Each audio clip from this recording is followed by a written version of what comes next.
Good morning, children. Children, as you all know, from 4th of September, we are starting with our half yearly exams. I hope you're preparing well. And in last class, we started with chapter 1, right? And we studied about compiler. Last topic we studied about is compiler, assembler, and interpreter.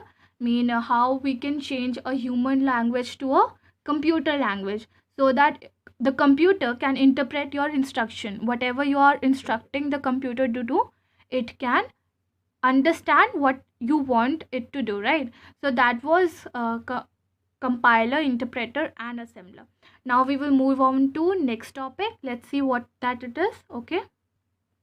So children, power on self test mean post. How it works, children?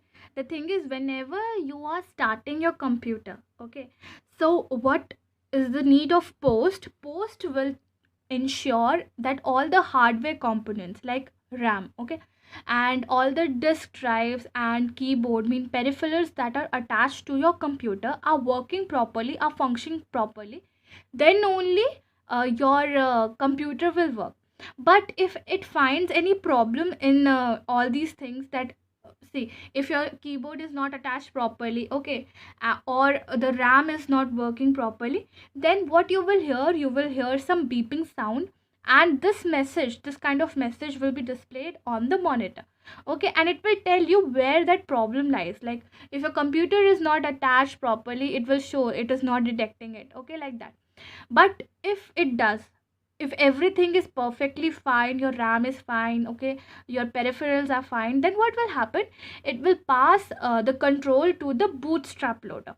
And now what is bootstrap loader? Before that, we will study what is boot. So when post thing checks everything, okay, the hardware, the peripheral, it goes to boost loader, right? Bootstrap loader. What is boosting, children? Like, starting your computer or restarting your computer is known as booting, okay. And when you're starting your computer, when it is shut down and then you are starting, then it is known as cold boot, okay. Here it is written cold boot. And the thing is, when you're using your computer, okay, and you feel the need to restart it, means sometimes if you are using the computer and it is hanging, okay, again and again you can see it is hanging, it is not working properly, you need to restart it. That is known as warm boot. So how does the boot works, children? When it passes the post stage, this POST, power on self test mode, it moves on to boot part, and it basically goes to the software part, okay. So now it will check the all the complicated operating systems that are working properly or not, and it is like in correct order or not. See, if a computer or a PC is missing operating system, even if it passes the power on self test, it won't be able to work, because a computer needs an interface, right? And that is operating system. It needs all the software which the user will work on, right? And if it is not there, then obviously you won't be able to use your computer. So it will check the operating system and all the software that a computer needs, then and then only you will be able to start your work in the computer. Fine. I hope this is clear, children. Now, children, what bootstrap loader does, the thing is, when it pass all the post and this thing, it initializes this loader, checks that basic input output system is working properly or not, okay, all the files are initialized or not, and then if it checks properly and everything is proper, then it passes the control to larger loader program, okay, which will load the operating system, because it takes times a bit, okay. Booting time is a little bit, because it is loading the operating system so that you can see your interface, okay. And where is this bootstrap loader, children? It is usually residing in the ROM part, read only memory, okay. And it is a small program, so it will initialize that all the basic input output system is working properly, okay. Now next is boot drive, children. So children, what happened? This BIOS, basic input output system, will search the disk drive, okay, to load the operating system. Then this disk drive could be the hard disk, okay, where this operating system is residing. So operating system, that software can be in CD, DVD, or pen drive. So it will search in that, okay, and it will be installed. when this BIOS ensures that operating system has been installed, it is working, then the thing is, the BIOS can reconfigured to search for boot drives in a particular sequence by using BIOS setup program. So it will search the program, and then only this operating system will be loaded. Fine. So this is how the Bootstrap loader works. Okay. So children, now when computer has gone passes post mode and bootstrap mode, what happens? This operating system, why it is important, children? It is the main control program, okay, and the computer runs on this only because all the applications that we use is in this operating system, right? See, if Windows is not there, Windows 10, we are using currently, it is not installed in your PC or laptop. Okay, other Windows like operating system are Windows 2007, Vista, all these things are not installed in your computer, then you won't be able to access this computer, right? You won't be able to see anything on the computer because all the applications, all the programs are inside this operating system. Okay, so what does this operating system does, bache? It provides a platform between the user and the computer so that they can function properly. When this computer is having an operating system, then the user with the help of software can get access to the operating system. So remember, this operating system is very important, then only you will be able to use the computer properly. Now read this part. When the computer is switched on, the booting sequence starts automatically. Okay, you don't have to do anything, it starts automatically. And OS, mean operating system, is loaded in the memory for execution, so that whatever you want to do with the computer, okay, you can do that thing. Okay, and the most important component of computer system is that it gives you all the application, okay, all the programs that is in operating system to be used by the user. And remember children, like operating system can be single user, like in one computer operating system has been installed, so only one user can use it. But like in in a school, okay, or in offices, we don't have to install operating system in each and every computer. What we can do, we can buy a multi operating system, okay, and I can install in one main computer. Fine, one main computer is there, I install that multi operating system and connect my other 10 uh, computers to that main computer. Okay, and I don't have to go to other 10 computers and install this operating system. By connecting it to main computer, all the 10 computers will be able to work with that operating system. Understood? Now the thing is, what are these operating systems? Which all popular operating systems are there? Windows is there, any kind of Windows, Windows 2007 and other 2002, all these things. Okay, Linux is there, Mac OS is there. Okay, DOS, Unix, these are very old one, DOS and Unix. So these are the operating system. Now what are the functions of operating system, children? I already told you it is very important and it has important functions. It executes the thing. So whatever user wants computer to do, it will do. It will supervise that it is done properly. All the instructions are being followed properly. It will control the functioning of the components that are in the computer system. So it is very important. First thing is user interface, children. So children, about user interface, remember this, that operating system enables the user to interact with the computer with the help of this operating system. Fine. Now the thing is, it is an interface, mean a what you say, platform, okay, where user will be able to use operating system. Okay, so that is user interface, it is a platform. Okay, and user, this platform can be character based, mean all the things are character wise, okay, alphabet and all this. Then other one is graphics, so all the graphical user interface, mean it will use icons and buttons. Now DOS and Unix is CUI, character user interface. Okay, and Linux is graphical user interface. Okay, now moving on to application and process management. So children, operating system, it is very responsible for all the working of the computer. Now if you have ever thought that in computer we can open so many things, like in a same time, right?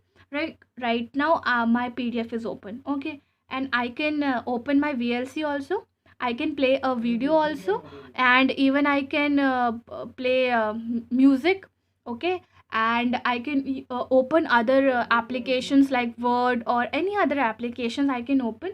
So it is a multitasking system.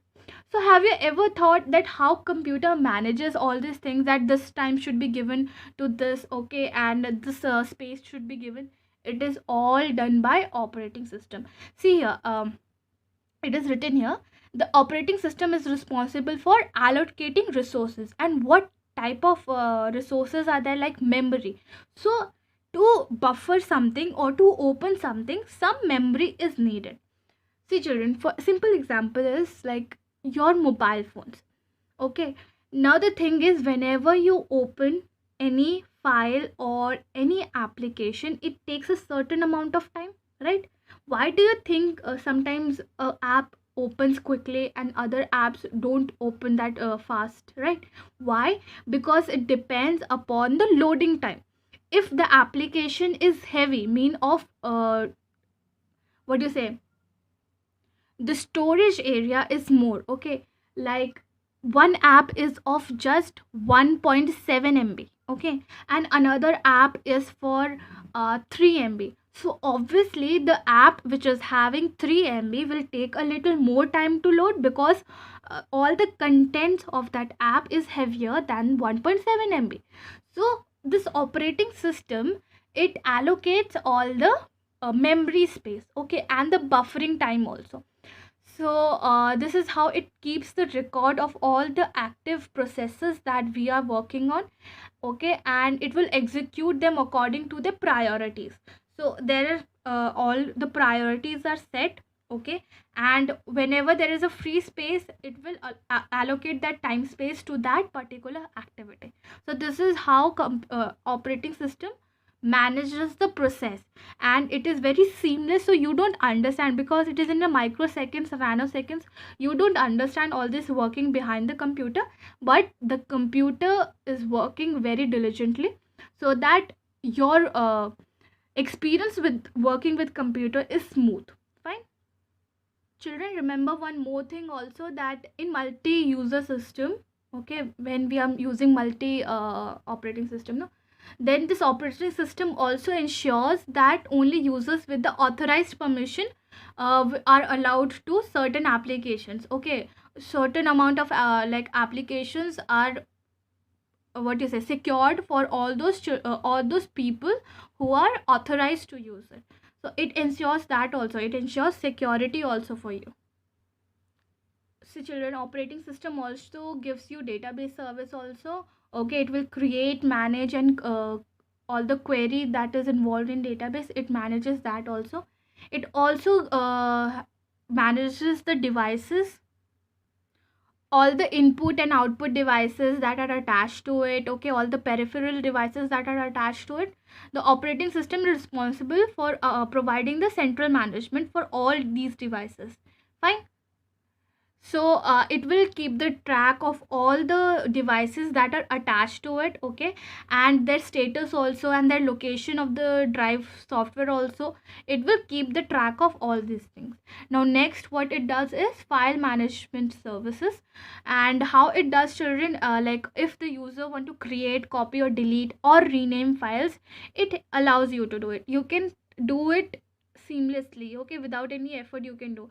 And what else it can do, operating system also keep records of the user files and whatever access rights like you are doing. See, there is this recent things that you can see whenever you open a like Word file, okay, and for the past 1 week you are working on a Word, word file. Then whenever you open that new word file, you will be able to see the recent files you have been working on. So how does that? But your operating system manages all these services. So whatever related files like you have been working on, it will be on the recent part. So operating system is making your work easier.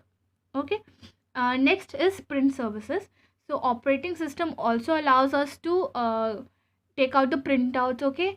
And it is responsible for allocation of printers, okay, signals or failures of that. And then next is communication services. See, like you can easily send emails and all messages, can do the chat with the help of computer, right? So operating system also does all these things. And obviously we have studied security, that if it is a multi-user software operating system, sorry, then what will happen, it will protect the all the security thing by providing the password protection. Okay. And large operating system also maintain activity logs. Okay, whenever a person is like able to get through the program, those things, activity logs are also maintained, so that billing purposes is there, and user can be charged for whatever services he or she has taken. Okay. So children, remember all the functions of operating system. These are very important, very important. At least learn one each line. Okay. And I might give what are the functions of operating system. Okay. And it is of 5 marks, so any 5 you can write, and write one line of that also, so that I know that you have come to know what all these things are there. Okay. So learn these properly. Fine. Now moving on to all this exercise, you should do all this true and false, fill in the blanks. Okay. And all these write short notes on. I guess this have been covered by Kapil sir. If you have any problem with this, just let me know, I will discuss this later. Fine. So this was all in this chapter, children. I hope you understood all these things, and please prepare well. Okay. So children, this was all for today. Okay. And the thing is, if you have any doubts in this chapter or any other chapter you want me to clarify priorly also, we might not get time. Okay. Because your exams are starting, so just tell me whichever topic you want me to clarify it. Okay. So message me and I will clarify in the next class. Fine. So prepare well and read this chapter thoroughly, or any other chapter thoroughly. Okay. So that was all, children. Have a great day ahead. Thank you.